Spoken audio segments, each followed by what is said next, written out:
Assalamualaikum warahmatullahi wabarakatuh.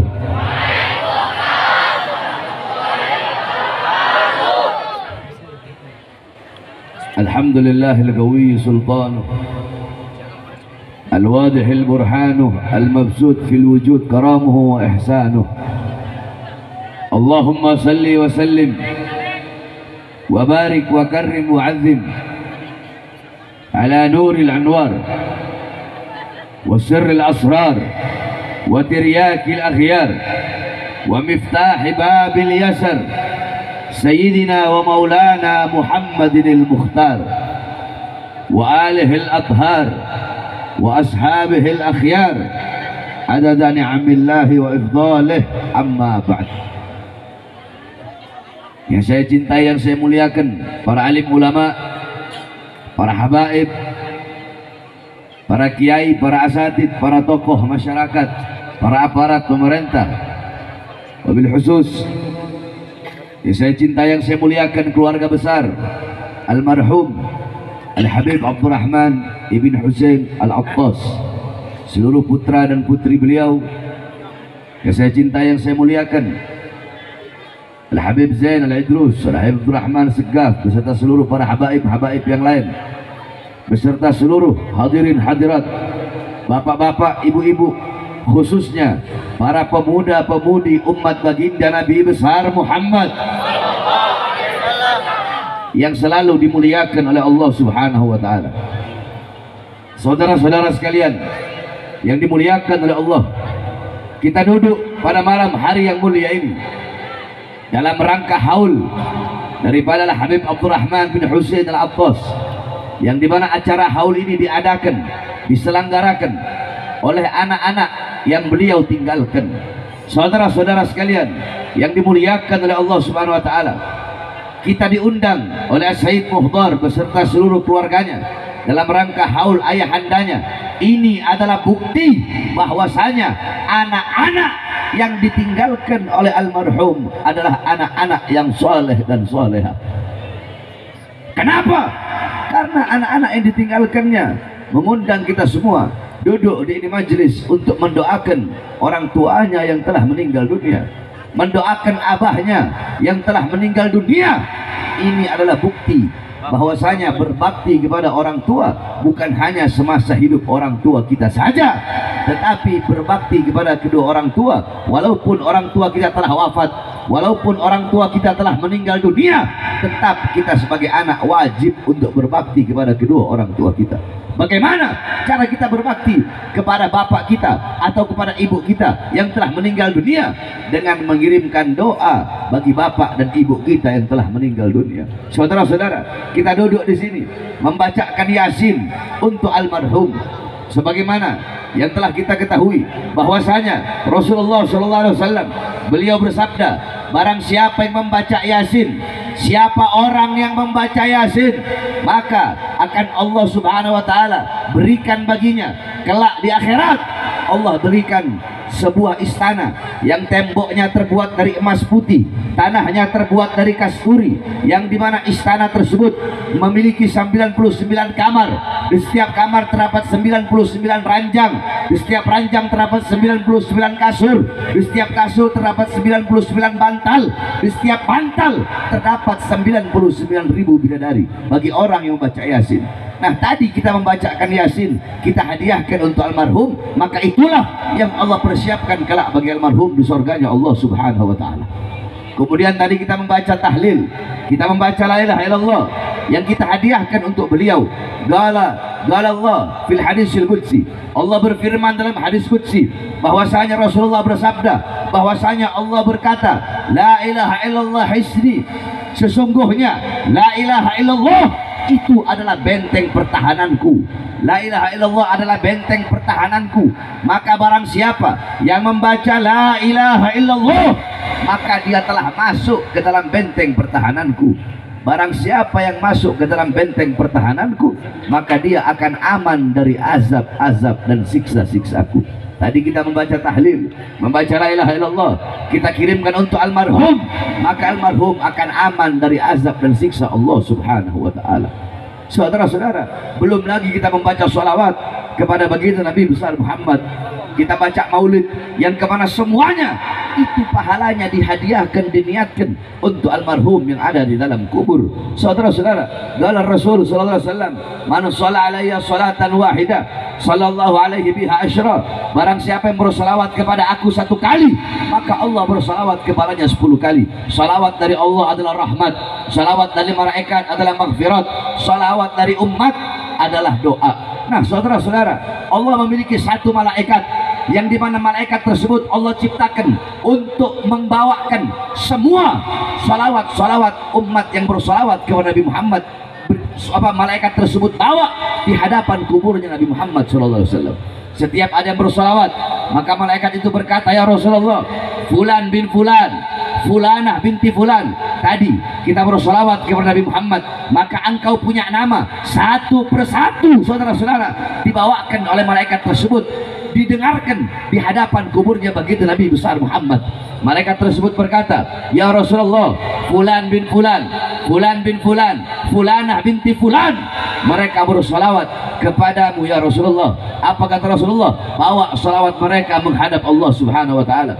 Dibawa, engkau punya salawat menghadap Allah. Malaikat berkata, ya Allah, fulan bin fulan, fulanah binti fulan, fulan bin fulan, fulanah binti fulan, mereka bersalawat kepada kekasihmu Muhammad, yang dimana pahalanya mereka hadiahkan, mereka niatkan untuk almarhum Al-Habib Husain Al-Attas. Apa kata Allah? Akan aku ciptakan dari setiap satu huruf dari sholawat yang mereka baca. Tadi kita baca sholawat, ya Rabbi sholli ala Muhammad, ya Rabbi, ya satu huruf, alif satu huruf, ra satu huruf, ba satu huruf, ya satu huruf, ya Rabbi 5 huruf. Dari setiap satu huruf, kata Allah, aku ciptakan 460 malaikat yang memiliki 460 kepala. Setiap kepala memiliki 460 wajah, setiap wajah memiliki 460 mulut, setiap mulut memiliki 460 lidah, setiap lidah akan memohonkan ampun atas dosa-dosa orang yang bersalawat tersebut, atau dosa-dosa orang yang dihadiahkan pahala salawat tersebut. Malaikat itu akan bersujud kepada Allah sampai datangnya hari kiamat. Malaikat itu tidak akan mengangkat kepalanya dari sujudnya sebelum Allah mengampuni dosa-dosa orang yang bersalawat atau dosa-dosa orang yang dihadiahi salawat tersebut. Tadi kita membaca salawat, kita hadiahkan untuk almarhum di dalam kuburnya, maka Allah akan ampuni seluruh dosa-dosanya. Nah, saudara-saudara sekalian yang dimuliakan oleh Allah Subhanahu wa taala, makanan bagi para penghuni kubur itu adalah doa. Bukan hanya kita, orang-orang yang masih hidup saja yang butuh akan makan.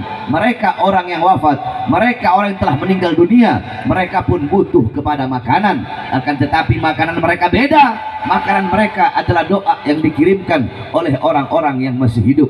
Saudara-saudara sekalian yang dimuliakan oleh Allah, sebagaimana dalam hadis bahwasanya qala Rasulullah sallallahu alaihi wasallam, idza mata ibnu Adam in qata amaluhu illa min salasa, sadaqatun jariyah, al ilmu yantafa'u bih, wa waladun salih yad'u lah. Apabila anak Adam wafat, apabila anak Adam meninggal dunia, maka terputus seluruh amalnya. Kita masih hidup salat, dalam kubur tidak bisa salat. Kita masih hidup puasa, dalam kubur tidak bisa puasa. Kita masih hidup haji, dalam kubur kita tidak bisa haji. Akan tetapi jikalau kita hidup meninggalkan 3 amal ini, maka walaupun kita wafat, walaupun kita meninggal dunia, walaupun jasad kita hancur, walaupun jasad kita terkubur, walaupun nama kita terpampang di batu nisan, akan tetapi pahalanya akan terus mengalir sampai datangnya hari kiamat. Kita akan mendapatkan pahala yang tidak berhenti mengalir sampai datangnya hari kiamat.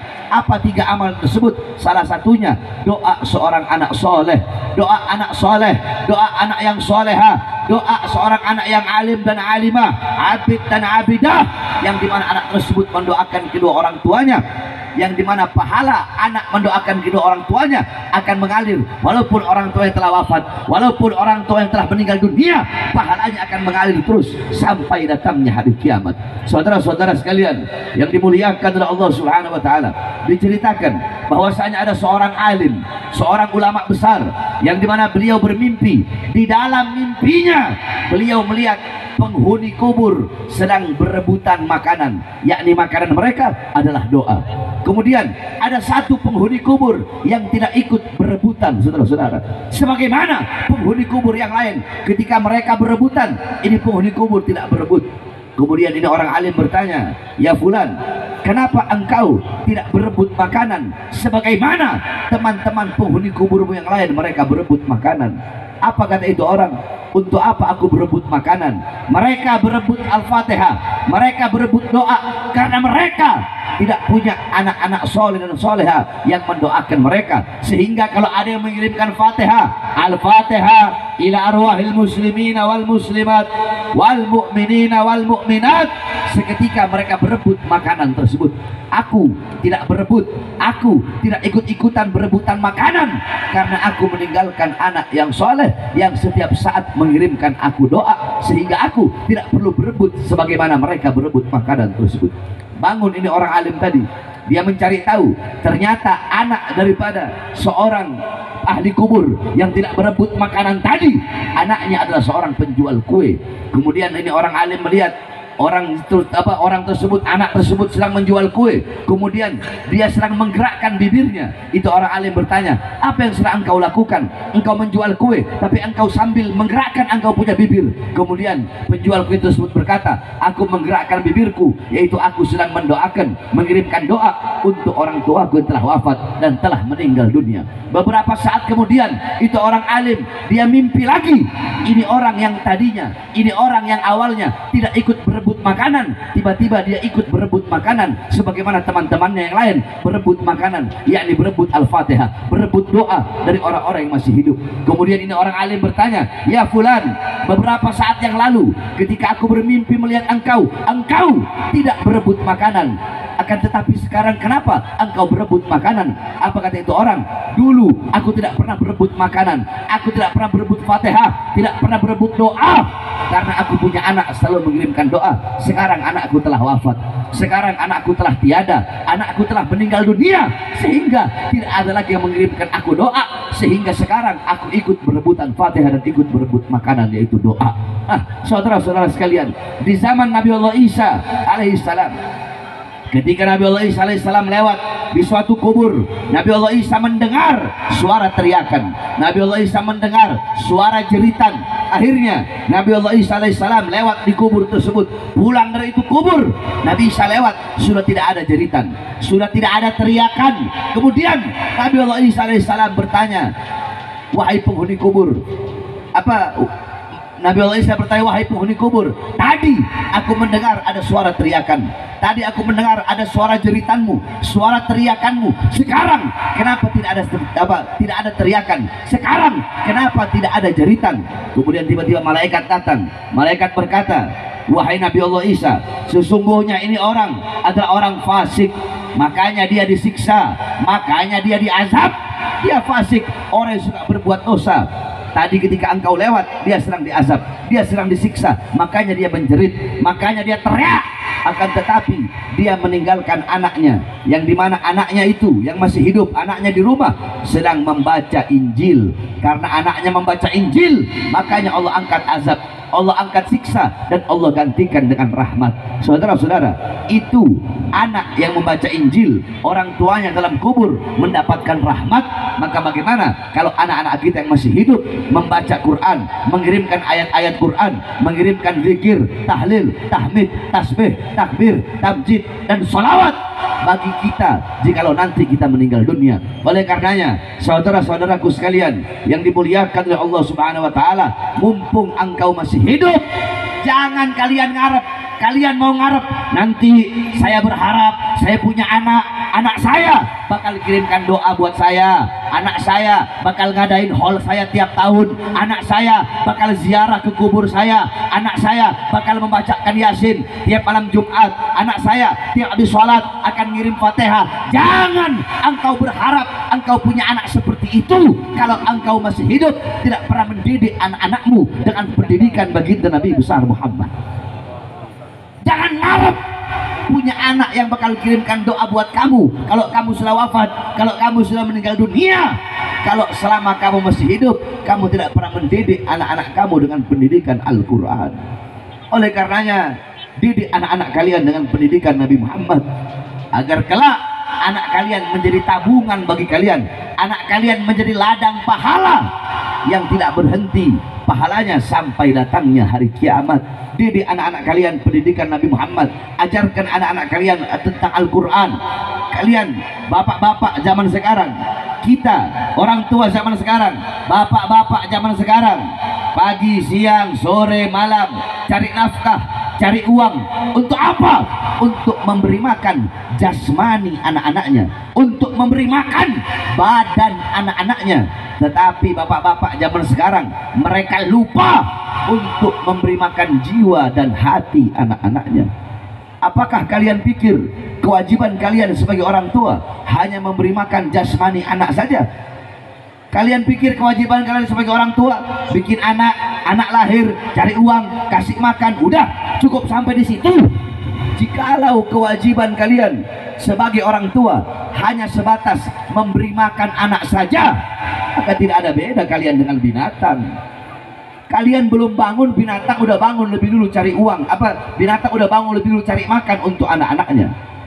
Ada yang lebih wajib bagi kalian sebagai orang tua selain daripada memberi makan jasmani anak-anak kalian? Apa? Memberi makan jiwa dan hati anak-anak kalian. Apa makanan jiwa? Apa makanan hati? Makanan jiwa, makanan hati adalah ilmu. Hati 3 hari tidak kena ilmu, hati menjadi mati. Maka tanyakan kepada diri kita sebagai orang tua, telah berapa lama kita menjadi sebab hati anak-anak kita mati, sehingga anak-anak kita buta Islam, buta iman, buta Al-Quran. Banyak ibu-ibu zaman sekarang, kalian ibu-ibu zaman sekarang, kalian tahu di mana letak kursi kalian, kalian tahu di mana letak make up kalian, kalian tahu di mana letak TV kalian, kalian tahu di mana letak kasur kalian, tapi kalian tidak tahu di mana letak anak-anak perempuan kalian ketika malam. Kalian ibu-ibu zaman sekarang, emas, intan, permata, berlian, perhiasan, uang, kalian kunci rapat-rapat dalam lemari, kalian masukkan berangkas, kalian kunci, takut diambil orang, takut dicuri orang, takut dicolong orang. Emas, intan, perhiasan, uang, kalian kunci rapat-rapat. Tapi kenapa anak-anak perempuan kalian umbar seperti binatang? Saudara-saudara, Al-Imam Ali bin Abi Thalib dan Sayyidatuna Fatimah Zahra, beliau punya rumah, setiap malam rumah beliau selalu gelap. Orang-orang berkata, ya Imam, ya Ali, ya Fatimah, apakah kalian tidak punya lentera? Apakah kalian tidak punya lampu? Apa jawab beliau? Tidak, kami punya lentera, kami punya lampu. Akan tetapi setiap malam kami matikan lampu di rumah kami matikan lentera di rumah kami, agar orang-orang yang lewat tidak bisa melihat walaupun sekalipun bayangan daripada anak-anak perempuan kami. Bayangan anak perempuannya tidak rela dilihat, bayangan anak perempuannya tidak ridho dilihat, gak rela dilihat oleh orang-orang yang lewat, apalagi wujud daripada anak-anak perempuannya. Kita orang tua zaman sekarang, anak-anak perempuan kita umbar seperti binatang. Oleh karenanya saudara-saudara sekalian yang dimuliakan oleh Allah, jikalau engkau pengen punya anak yang soleh, punya anak yang soleha, punya anak yang alim, punya anak yang alimah, punya anak yang menjadi tabungan, punya anak yang bisa membawa engkau nanti di surganya Allah, tidak ada cara lain. Adibuhum wa'allimuhum, ajarkan mereka, didik mereka. Pendidikan dan pengajaran baginda Nabi besar Muhammad SAW. Awas, jangan kalian pikir anak tidak bisa menjadi sebab kalian masuk dalam neraka. Jangan engkau berpikir seperti itu. Anak bisa menjadi sebab kalian yang tadinya mau masuk surga jadi masuk ke dalam nerakanya Allah.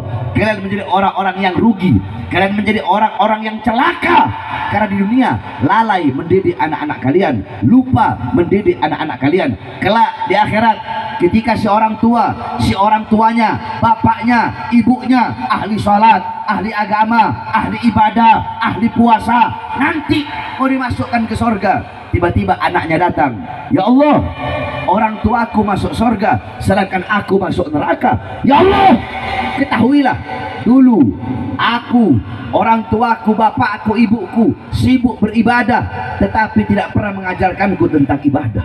Dulu bapak ibuku, aku mabuk, orang tuaku biarkan.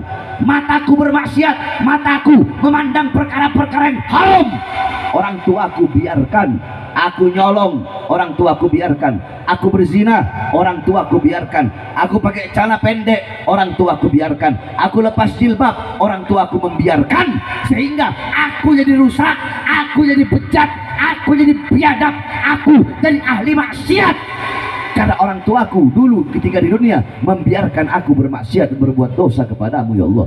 Akhirnya yang tadinya orang tuanya mau masuk ke dalam surga, dua-duanya orang tua dan anak dibawa oleh Allah, dimasukkan ke dalam nerakanya Allah subhanahu wa ta'ala. Oleh karenanya sekali lagi saudara-saudaraku sekalian yang dimuliakan oleh Allah, bukankah dalam Al-Quran Allah berfirman, ku anfusakum wa ahlikum nara, jagalah dirimu, jagalah keluargamu, jagalah anak-anakmu, jagalah cucumu, jagalah orang terdekatmu dari nerakanya Allah. Bagaimana cara menjaga mereka dari api nerakanya Allah? Ajarkan mereka, didik mereka dengan pendidikan Nabi Muhammad. Masukkan anakmu ke madrasah-madrasah Islam agar mereka mengenal siapa Allah, siapa Rasulullah, apa itu iman, apa itu Islam, apa itu ilmu, apa itu amal, wara, khauf, ikhlas, sabar, zuhud, takwa. Ajarkan mereka, masukkan ke pondok-pondok pesantren, masukkan ke madrasah-madrasah Islam. Banyak ibu-ibu zaman sekarang, ibu-ibu, bapak-bapak, orang tua, mereka lebih memilih anaknya masuk sekolah umum, jarang belajar agama, jarang belajar fikih, jarang belajar Islam. Ditanya, kenapa kalian lebih memilih masukkan anak-anak kalian? Kenapa kok anak ibu, anak bapak nggak masuk pondok pesantren?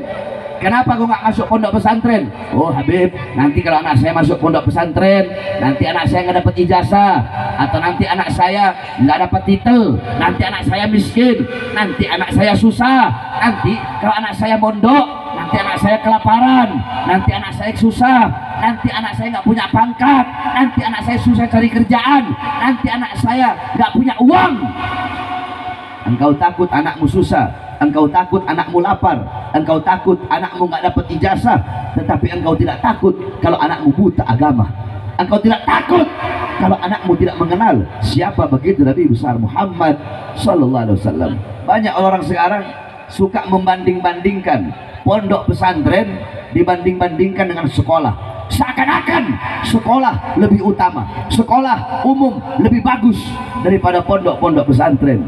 Saudara-saudara, jangan pernah kalian membanding-bandingkan sekolah biasa dengan pondok pesantren. Saya tanya semuanya, jawab yang keras. Di luar sana yang paling banyak yang mabuk mereka dulu pondok atau sekolah? Pondok apa sekolah? Yang paling banyak jadi pelacur mereka dulu mondok apa sekolah? Yang paling banyak narkoba dulu mereka mondok apa sekolah? Mondok apa sekolah? Yang paling banyak koruptor, yang paling banyak korupsi, yang paling banyak nyolong uang rakyat mereka dulu mondok apa sekolah? Mondok apa sekolah? Berarti mana lebih bejat? Mana yang lebih bejat, pondok apa sekolah? Mana lebih buruk, pondok apa sekolah? Jangan pernah membanding-bandingkan pondok pesantren dengan sekolah. Ada anak sekolah sekarang SD udah zina, SD laki perempuannya udah zina, SMP zina, SMA melahirkan dalam kelasnya, saudara-saudara. Oleh karenanya didik anak-anakmu dengan pendidikan agama. Bukan berarti dunia nggak penting, penting. Didik anakmu, silahkan masukkan anakmu ke dalam sekolah-sekolah umum. Akan tetapi yang lebih penting, yang lebih wajib, yang lebih utama, yang harus lebih engkau dahulukan, yaitu mendidik anak-anakmu dengan pendidikan baginda Nabi besar Muhammad sallallahu alaihi wasallam. Oleh karenanya, saudara-saudara sekalian yang dimuliakan oleh Allah Subhanahu wa taala, sekali lagi intinya bahwasanya dengan adanya peringatan haul ini membuktikan bahwasanya kita semua duduk di sini menjadi saksi, anak-anak yang ditinggalkan almarhum dan almarhumah adalah anak-anak yang soleh dan anak-anak yang solehah. Bahwasanya berbakti kepada kedua orang tua tidak sebatas ketika orang tua masih hidup saja, tetapi walaupun orang tua kita telah meninggal dunia, tetap kita sebagai anak memiliki kewajiban untuk berbakti kepada kedua orang tua kita. Mudah-mudahan kita yang dimana orang tua kita, bapak atau ibu kita yang telah wafat, yang telah meninggal dunia lebih dulu, mudah-mudahan Allah ampuni seluruh dosa-dosanya. Allah berikan rahmat dan kasih sayangnya. Allah subhanahu wa ta'ala luaskan kuburnya. Allah subhanahu wa ta'ala jadikan kuburnya taman daripada taman-taman surga, dan kelak di akhirat Allah bangkitkan bersama baginda Nabi besar Muhammad sallallahu alaihi wasallam. Amin amin ya rabbal alamin. Rabbi fanfa'na bi barakatihim wa hil husna bi hurmatihim wa amitna fi tariqatihim wa mu'afati minal fitani wa sallallahu alaihi wasallam Muhammadin wa ala alihi wa sahbihi wa barik wa sallim walhamdulillahi rabbil alamin. Saudara-saudara, ini nasihat tentang haul yang bisa saya sampaikan. Saya kalau ceramah acara haul ya saya bahas haul. Masa acara haul saya bahas khitan? Masa acara haul saya bahas jihad? Kan nggak mungkin. Acara khitanan saya bahas tentang khitan. Acara maulid saya bahas tentang maulid. Karena ini acara haul, maka saya bahas tentang haul tadi. Mudah-mudahan kita semua bisa mengambil manfaat dan bisa mengambil keutamaan sehingga kita menjadi anak-anak yang soleh dan soleha. Amin amin ya rabbal alamin. Kita doakan mudah-mudahan anak-anak yang ditinggalkan oleh almarhum mudah-mudahan menjadi anak-anak yang soleh dan soleha, menjadi anak-anak yang Allah kuatkan langkah kakinya untuk beribadah, taat dan patuh serta tunduk kepada Allah Subhanahu wa taala. Amin amin ya rabbal alamin. Wa sallallahu alaihi wasallam Muhammadin wa ala alihi washabbihi wa barik wasallam walhamdulillahi rabbil alamin. Wal afu minkum wassalamu alaikum warahmatullahi wabarakatuh.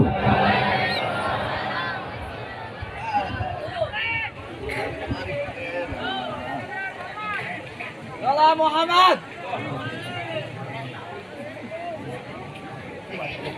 Ayo ke sini.